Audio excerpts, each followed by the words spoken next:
This is the Seahawkers podcast. I'm your host, Brandon Schultz, and I am joined by my good buddy, Adam Emmert. Adam, we missed you last week when we were having our Mount Rushmore Seahawks conversation, but I wanted to do a little bit of follow-up just because there had been some interesting responses back and forth, and it brought up a question for me that I wanted to pose to you and the listeners. But first of all, how you doing, buddy? I'm good, man. Yeah, we chatted yesterday for a hot second there, and you kind of brought up the topic here that had come up in the Discord among a lot of the other flockers that stemmed from the Mount Rushmore for the Seahawks pod that you did. And I thought it was super interesting. So cut you off and said, no, we're going to save this for a show. So here we are. Yeah, and if you haven't heard the show, there might be a good reason for it, because if you're not following us out on YouTube at youtube.com/Seahawkers podcast, if you aren't yet subscribed to the show For the Hawkra on the Believe Podcast Network, that is where we posted the audio version of the show. So a couple years back, Adam, it was just you and me doing shows on the Seahawkers podcast. Then when field goals went away, and as I was doing shows there, we kind of brought them all into one spot. And now the Believe Podcast Network says, hey, we want to have some of your shows. And so we're kind of moving some of the field goal shows over there. So it's splitting things up. And we're just asking people to subscribe in, much like when they were subscribing to field goals, they can subscribe to For the Hawkra on the Believe Network. And that's where we posted the show with me, with Clinton, and talking about the Seahawks Mount Rushmore. It used to be easy. When we started doing the podcast, Adam, it was easy because you had 4 Seahawks in the Hall of Fame. You had Steve Largent. You had Cortez Kennedy. You had Kenny Easley, who got in. Well, shoot, he got in just as we were starting to do the show, but it was obvious that he was like the guy who would go in, and you got Walter Jones. So you had 4 dudes who were in the Hall of Fame. They belonged on Mount Rushmore. It was an easy decision. But then we go through this era of Russell Wilson and the Legion of Boom and Pete Carroll, and it complicates things, man. Complicates things or adds more awesomeness to the discussion, depending on how you want to look at it, because there are some all-time greats that obviously played during that era of Seahawks football. And, I could see an argument for Cam Chancellor to get on that Mount Rushmore. I feel like he was kind of the heartbeat of the LOB, even more so than, say, Sherm, who is another quality candidate for that conversation. And that's just defensively. I mean, not to mention offensively. I mean, whether you're talking Marshawn, I think that's a very viable answer to be on Mount Rushmore. He might be one that I would actually advocate for. And then there's also Russ, and there's an ongoing discussion too about his career and where it might be heading. Well, and part of the thing with Russ too, his career isn't over. And as I prefaced when we talked about the show, I think there's people who they want guys on the Mount Rushmore who were kind of loyal to the team. And as of right now, you could say, well, Bobby played for at least one other team in the Commanders, like he's going to be this year. Like whether he played anywhere else, I don't know, but it looks like he's probably going to play somewhere else starting this season. Marshawn played a couple other places. And then Russ, now he's going to have 2 other teams. Let's reserve Mount Rushmore for the dudes who have been loyal to the organization and haven't gone anywhere else. They were just great here. And, I'm fine with that argument too, but I also kind of want the best dudes, the all-time greats, and the guys that I think of when I think of the Seahawks top plays and top players. And that ends up being a little bit different for everybody. And so when I put up my 4 players, and I agree, I kind of went with the list that was produced, which was Walter Jones, Steve Largent, Russell Wilson, Bobby Wagner. And I really couldn't disagree with it. So I tried to put it in my own little order of guys who I would, the reason why I would put them in a certain order. Took a little bit of heat of that on that too, because I put Bobby Wagner number 1, and I'll get to one of the questions as to why that was. But I think most of the pushback came with the idea of having Russell Wilson on the list. And it got me thinking, Adam, of whether or not Seahawks fans even want Russell Wilson in the Hall of Fame. Like, not necessarily on the Seahawks Mount Rushmore, because, that might be a personal type of thing as to what, how you feel about who deserves to be up there. But whether or not, as long as Russ is deserving of the Hall of Fame, whether you want him in, as based on everything that happened, because I think there is a lot of emotion that goes into, at least from the responses that I've seen. I can see how some people are over the way that Russ exited the organization and are still harboring certain sort of feelings, a certain kind of way towards Russ. And I mean, that's fine. I think it's legitimate. For me personally, I've let go of that a long time ago. And not only that, but, watching what unfolded in Denver, doesn't it give you the sense that maybe, Pete and John were kind of like, I mean, if you want to go, just go right ahead, because it kind of saw the writing on the wall and where maybe his career was heading. So for me personally, if I'm hoping that Russ makes the Hall of Fame, hell yes. Yes, I hope he does make the Hall of Fame. He's an all-time great Seahawk. When we look back at his career, no matter what he does here with the Steelers or even maybe another team going forward, although that seems a little unlikely, he will always be remembered first and foremost as a Seattle Seahawk. Okay, I hear you say that, but I've also heard you talk about Sean Alexander in some of the ways I'm feeling like I'm hearing Seahawks fans. That now that we've gone through the LOB era, a lot of people are of the mindset that, was it Russ that really got us the championship, though? Wasn't it really the Legion of Boom? Wasn't it really Marshawn Lynch who really drove that offense and the running game? So was Russell Wilson more of a passenger, a lot like how I know you've said in the past, Sean Alexander running behind Walter Jones and Steve Hutchinson, two Hall of Famers? Was Russ then propped up by a really solid group of Hall of Fame players? Sure. I haven't seen one quarterback in my lifetime that has won a Super Bowl without being propped up with a great team around them in some way, shape, or form. Like it just doesn't happen. You don't just roll out there. Let's say you took Patrick Mahomes and threw him on who's the worst roster in the NFL right now? I mean, some people say Denver, maybe the Raiders. Put him on the Bears. Like, they've been consistently bad. They've never had a quarterback. Yeah, a lot of people are way high on the Bears this year, though, too, with this last offseason. So I don't even know if that's for example, like if you throw him on let's say the Raiders. Will they make the playoffs? Maybe. Are they winning a chip? Oh, hell no. But with that said, I look at that era with two Super Bowl runs there. And was it primarily the Legion of Boom and Marshawn Lynch and that style of play that Pete Carroll brought to life? Yeah. Would they have gone to back-to-back Super Bowls without Russell Wilson and Tavares Jackson still at quarterback?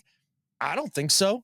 Russ wasn't the complete straw that stirred the drink, but he was the guy that put them over the top with those very clutch plays and miraculous things that he'd pull out of his butt, running the scribble play that you couldn't defend. And it was that extra element that you needed to just put you over the top. And whether that makes him as good as some of the all-time greats that he always aspires to be, no, I don't think so. But is he in the Eli, Ben Roethlisberger, Phillip Rivers, and all those guys came out of one draft class, which is kind of funny. Is he kind of in that conversation? Absolutely. I think he is. And it's kind of interesting, too, because a lot of those guys that you named are potential, borderline Hall of Famers. And, and maybe not even necessarily borderline. It's just that they aren't the guys that you immediately think of as quarterbacks who are then like first ballot Hall of Famers. So I do think that Russ kind of falls into that list, but one, he's not done. And two, I think of some of those names, and when you consider what he did over a length of time, he's he's done things that a lot of those other quarterbacks haven't done. 100%. And a decade of excellent play, in there as well. And you think about winning one chip, going to back-to-back Super Bowls, some of the miraculous come from behind victories to make all that stuff happen and to be a part of that group. To me, he's probably a lot like Kurt Warner in terms of his case to be in the Hall of Fame. Came in early, had big success. Now has hit a little bit of a rough patch. Maybe he resurrects things here with the Steelers. I think he's got a decent shot to do so. And, I don't know that he needs to take the Steelers to a Super Bowl for him to submit a Hall of Fame shot. But I remember people talking about Kurt Warner when his career was all over. And there's a lot of people that didn't think that was a Hall of Fame worthy career. And man, I think that it definitely was. That was a guy that you looked at and had these two stretches of play that were pretty dominant. And I think another one of those guys that is kind of on the borderline that I probably will get in, but a lot of people making the case that he maybe shouldn't get in is Eli Manning. And when you think of those two names, it's kind of interesting because I go to the Pro Football Reference. They create this like Hall of Fame monitor list, and they have one just for quarterbacks. I think they have one for every position group.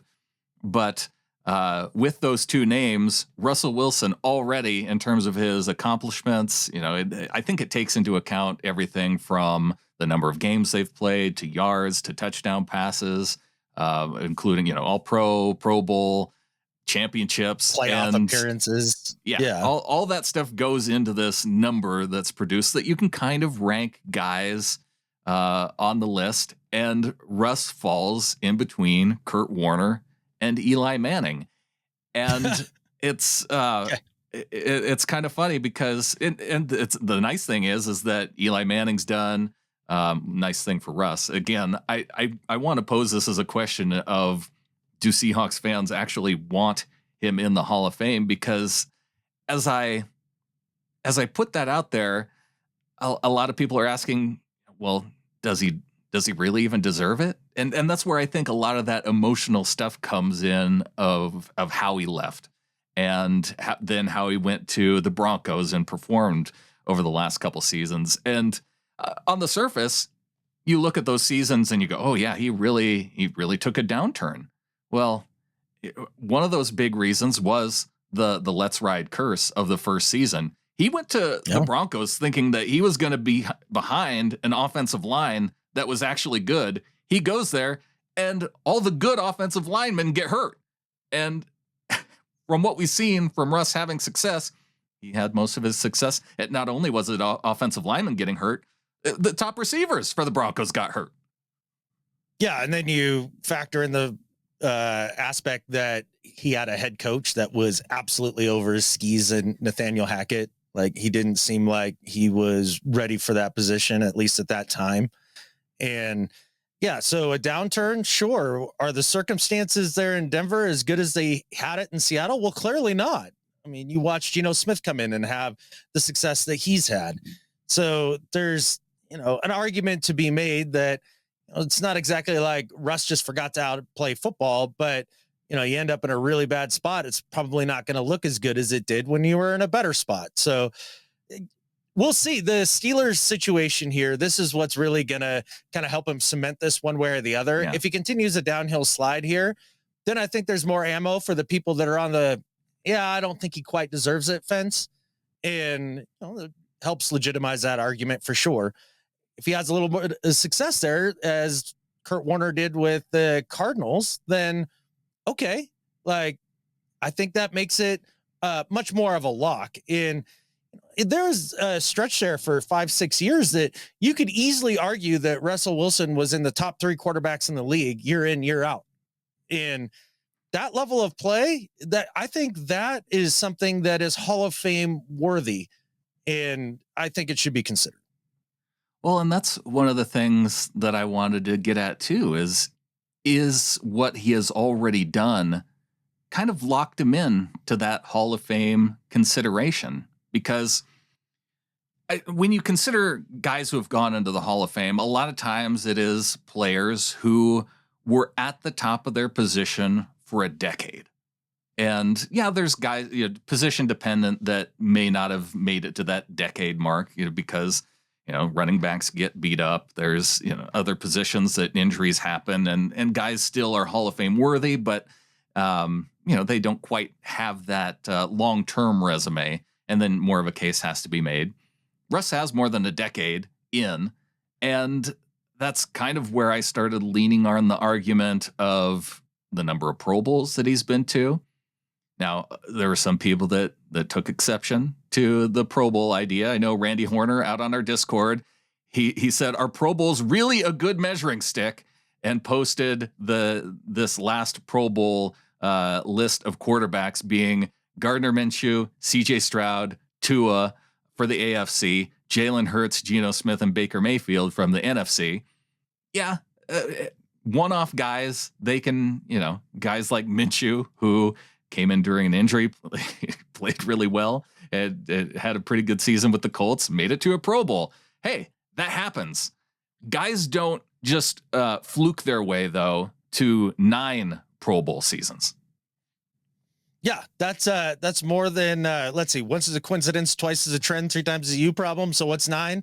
Like, if you've made the Pro Bowl 9 straight times, you're probably doing something right as a player and are one of the top players at your position. And you can poo-poo Pro Bowls, and I understand the logic behind it, but also too, think about the level of competition during that era to get to Pro Bowls. I mean, some of the guys we've already talked about, whether it's Ben, Phillip, or Eli, whether it's Brady or Mahomes or Peyton Manning, Drew Brees, right? Like, there's a ton of dudes that were playing at a high level at that era. And if you could crack into the Pro Bowl with all of those guys playing in the league, you're pretty damn good. It's kind of interesting too when you hold him up then to guys of that same era. Drew Brees, Drew Brees is one of the exceptions because he made 13 Pro Bowls, and Aaron Rodgers is in that category too, 10 Pro Bowls. But then you start looking at, and when I think of those guys, I think first ballot Hall of Famer, easy. I don't know. I don't think Russ is first. I don't think he's first ballot Hall of Famer category now, but I think there's a case that you could be making that says, well, he's going to get in eventually, because I look at the other guys like Matt Ryan, who has 4 Pro Bowls. You might even leave Matt Ryan out of the Hall of Fame. Absolutely, would. I might agree with you. 100% would.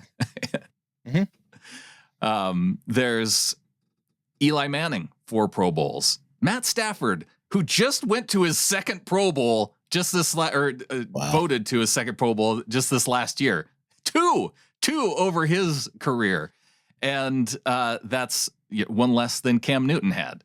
So again, these are his contemporaries and guys that he was then ahead of. And he only needs to make 1 more Pro Bowl, Adam, to make it into elite company. Because I went down the list and I looked at the players who had been selected to 10 Pro Bowls who aren't in the Hall of Fame. Wow. And it's a relatively short list. I was going to say, it can't be long. Well, as I go down this list, you tell me if they're just going to eventually be in the Hall of Fame, because it starts with Tom Brady. Yeah. Drew Brees. Yeah. Jason Witten. Ooh. Trent Williams, who's still playing. Yes. Larry Fitzgerald.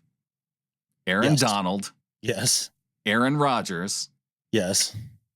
And then a name that a lot of people won't recognize, Matthew Slater, who went in absolutely. 10 times over 16. Yeah. For his special teams. Yes. 100%. Yeah. Yeah. Okay. Because special teams guys should make the Hall of Fame too. Absolutely. Is Devin Hester in the Hall of Fame? He just made it this last year, didn't he? Did he? Okay. I couldn't remember if he did or did not. I think he was selected this year, and then the Hall of Fame game is when he'll be inducted. Okay, cool. This year. Yeah.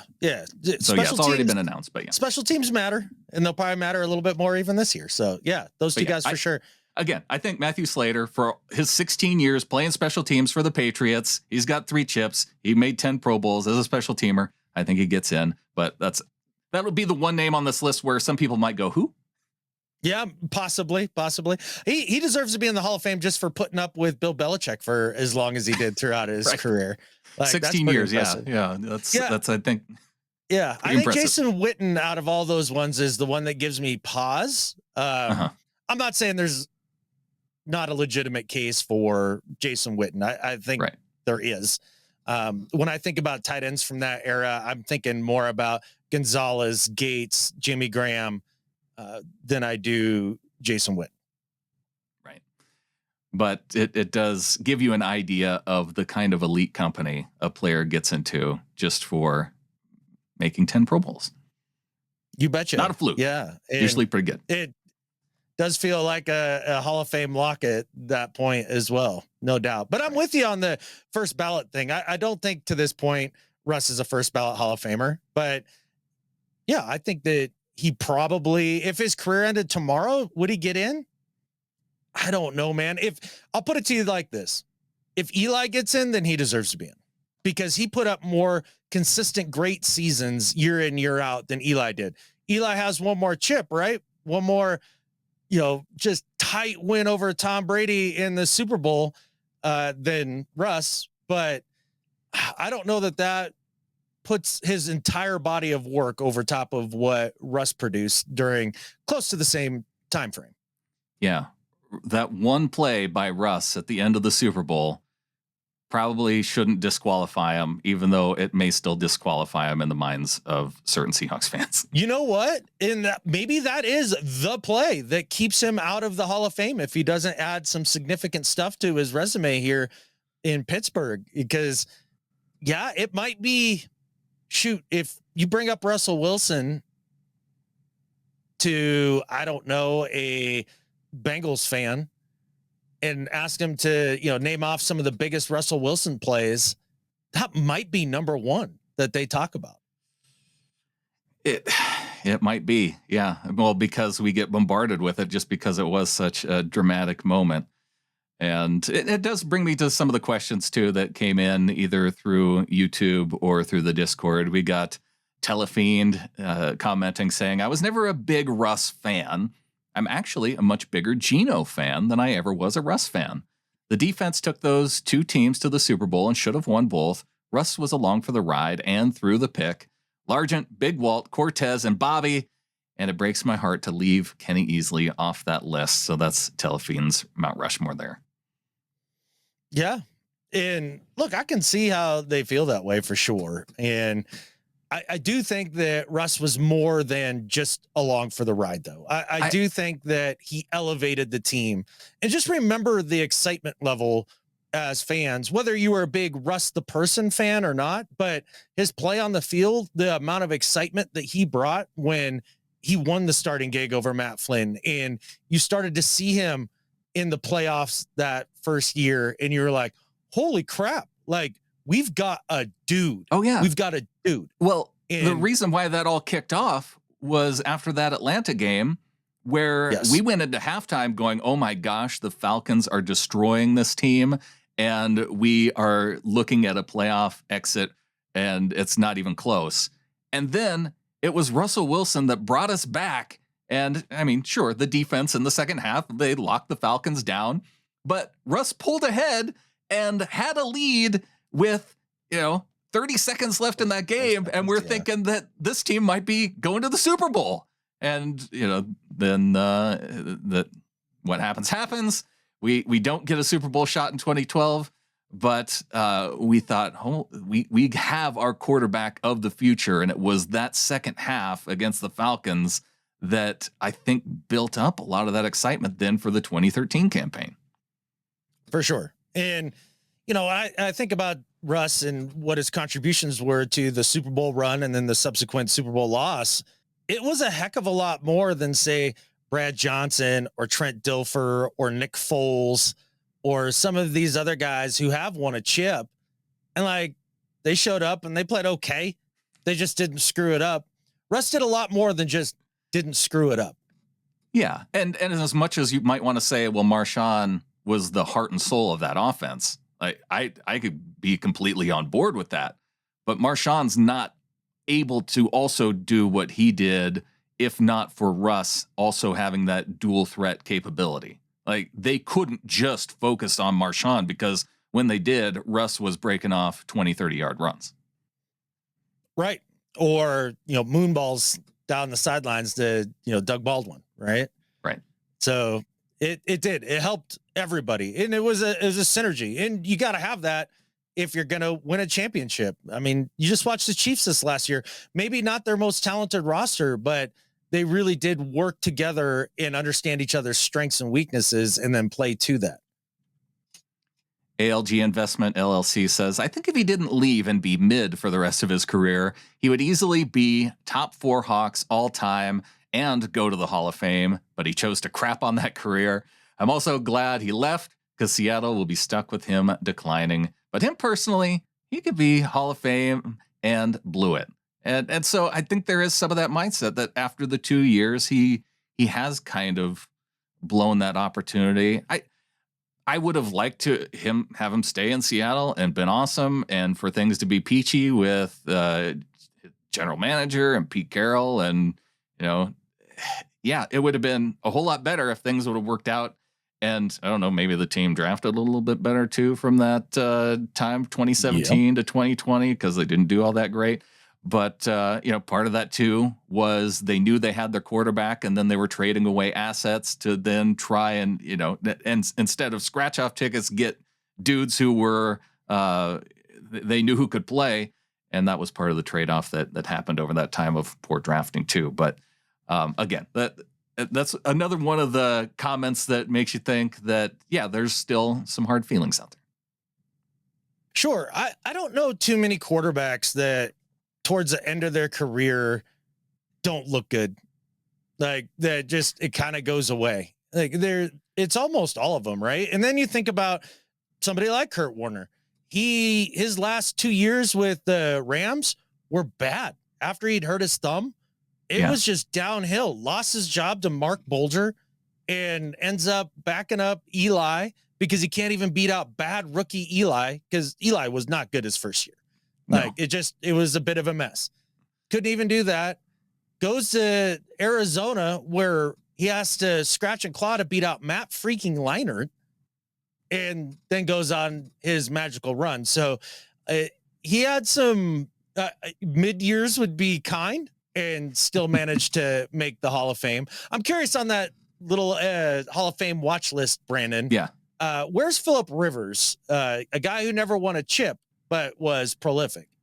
They have an average Hall of Fame quarterback as far as the number goes, and it's 108. That number doesn't really mean anything. Arbitrary. But the average Hall of Fame quarterback then has 2 championships, 2 All-Pros, 7 Pro Bowls, and I think the other one is number of starting seasons. And I think that number's 13. And so if you start going down that list of where that average line is, the next guy on the list is Matt Ryan, who's probably helped out by being an MVP, compiling a crap load of passing yards. Then you got Big Ben, who has 2 championships. Then you've got Phillip Rivers, who also has a crap ton of yards, has 8 Pro Bowls and 15 starting seasons. And so that's where he is. He's just above Bart Starr, who has 5 chips. Gotcha. I would say, and then Patrick Mahomes, who's already on that list of he's ahead of Russ. Yeah, he's definitely a Hall of Fame. He could stop now and he'd be in the Hall of Fame, right? Yeah. When it comes to that era of football with like Rivers and Matt Ryan, I absolutely would have taken Phil Rivers as my quarterback every Sunday before Matt Ryan in a heartbeat, in an absolute heartbeat. He was helped out by one really good season, and then seasons having a lot of talent around him. But this isn't the Matt Ryan shouldn't be in the Hall of Fame podcast. So I'll get to another. Well, I think that does help to frame where Russ ends up, right? Like, Because I think for me personally, I would have Eli out. I would have Russ in, and I'd have Phil Rivers in, and I'd have Matt Ryan out. Like if you're looking at that cluster of dudes that I think we can all agree are borderline guys and totally worthy of the conversation. Yeah. And all of those guys will be eligible for the Hall of Fame before Russ. And so we'll kind of, I think, have our answer once those guys have an opportunity and either make it or don't. One guy who's not going to make the Hall of Fame, unfortunately, is a guy who the Snail is a fan of and says the Marcus Trufant disrespect. Talking about a player who spent their whole career in Seattle and not mentioning the greatest Seahawks cornerback to ever play, who played his college ball right here in Washington too. The UW bias of this channel is on full display. 10 seasons, 3 interceptions, and a touchdown in a single game against Arizona, and part of the first Seahawks Super Bowl team. Poor guy can't even get a mention. And to the Snail, I would say there's 2 guys that we did. Well, one guy we mentioned who is the greatest Seahawks corner to play, and that's Richard Sherman. The other guy who we didn't mention that probably deserved a mention is Dave Brown. Yeah. Nope. That's a great one as well. Look, I mean, if you want to talk about Trufant in that conversation, I think it's totally worthy of the topic. I mean, he is one of the all-time great Seahawks. Hey, really, everybody that we're talking about here, they're all Ring of Honor guys at the very least, right? Right. Although Trufant's not in the Ring of Honor yet, I feel like he should be. Catfish right there. Yeah. Right. Yeah. Well, I think he ends up getting there too. But people thought it was disrespectful not having Cortez Kennedy on there, and what? It's well, just because I took off Cortez out of my 4, I think people took that as disrespectful. But I think let's see. T. Quinn Levon says, first off, I love B-Wags. That being said, how do you put him as your number 1, even by your criteria? That should belong to Largent. For the time and up to later in Jerry Rice's career, Largent held every record a wide receiver could have, and this was with 2 mediocre to good quarterbacks. And there's also a debate whether Wagner was even the best linebacker during his peak. He and Kuechly were so close, and the disrespect of Tez was incredible. 5-time All-Pro, 92 Defensive Player of the Year, 90s All-Decade Team, 90 All-Rookie Team, and one of only 4 players whose jersey was retired. And I feel like I mentioned all of those accomplishments, so I don't think I was disrespecting Tez. The reason why I put Bobby Wagner at number 1 above even guys like Steve Largent and Walter Jones, I think that he might be the only guy from this Legion of Boom era team that you'll be able to say was a first ballot Hall of Famer and has a ring. And Sherman might be able to make that case. Sherman might be first ballot, but like I said, I don't know if Russ is going to be that way. Cam's not going to be that way. He should be. He should be, but injuries shortened his career. I wish that weren't the case. I don't care.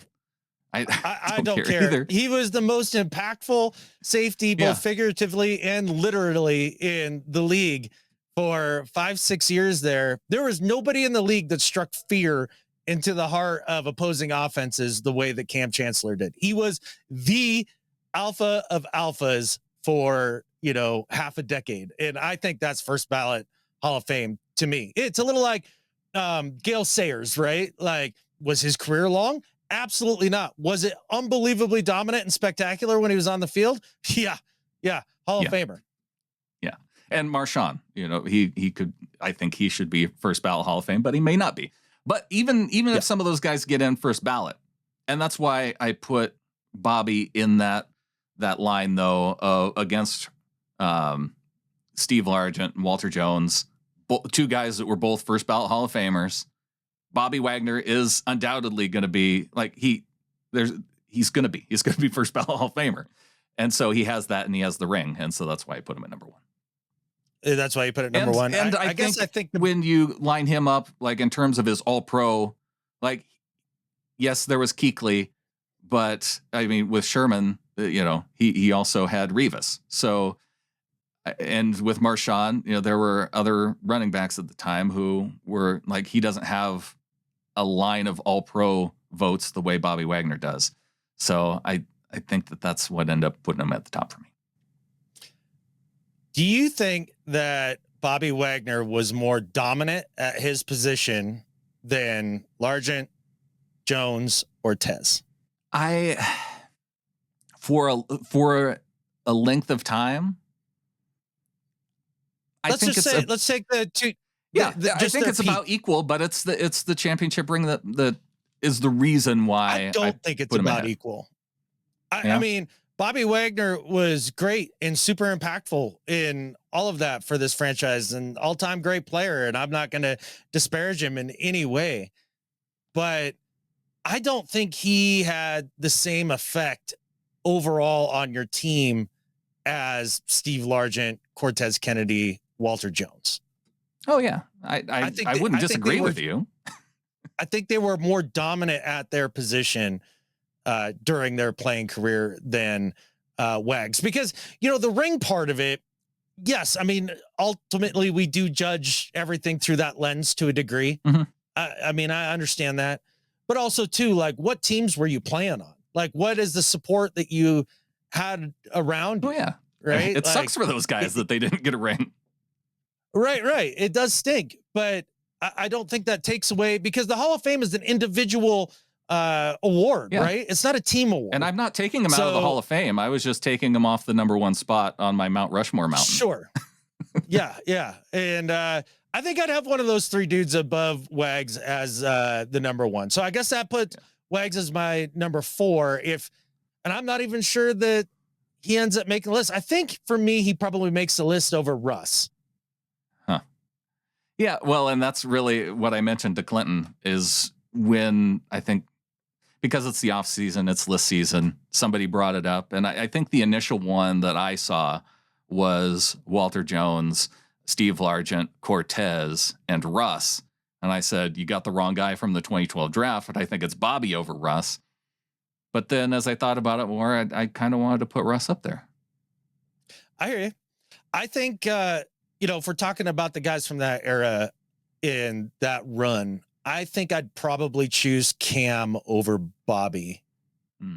But I don't know if I can choose Cam over easily, right? Like, so it gets close. But I really do feel like Cam Chancellor was, I mean, as much as everybody talks about Marshawn being the heartbeat of the team, I think absolutely he was one of them. But honestly, if you had me choose one dude from that era as the guy that represented everything that team was about and the heartbeat of that actual organization, to me, it's Cam. And just the way the guys talk about him and what he brought to the table, I think he was that dude. Well, instead of it being Mount Rushmore, we'll just call it Mount Chancellor, and then we can have my 4 guys on there and fix it that way. Well, really what the problem here is that we just need more mountain, right? Like, why do we have to stop chiseling at 4? Why can't we make it 6? As we get more awesome players that deserve to be on the mount, I mean, we just need to pick a larger mountain is really what the problem is here. There we go. Well, it'll be a larger mountain. We can get everybody's on there. We can get all the way down to Marcus Trufant, and then we can have the perfect mountain. How dare you say all the way down to Marcus Trufant? You Trufant hater. Look at you. I was only doing that for the benefit of the Trufant disrespect that the snail called out. So I'd go down even further, because I'd still, there's other dudes that I want to get on this mountain, including my guy Chris Warren. There you go. So really, we don't need just a mountain. We need a volcano. Volcanoes generally being bigger than the mountains. We need a dormant volcano, though. Let's not get too crazy. Yeah. Absolutely. And I think with that, there's only one thing left to say. Go Hawks. Go Hawks.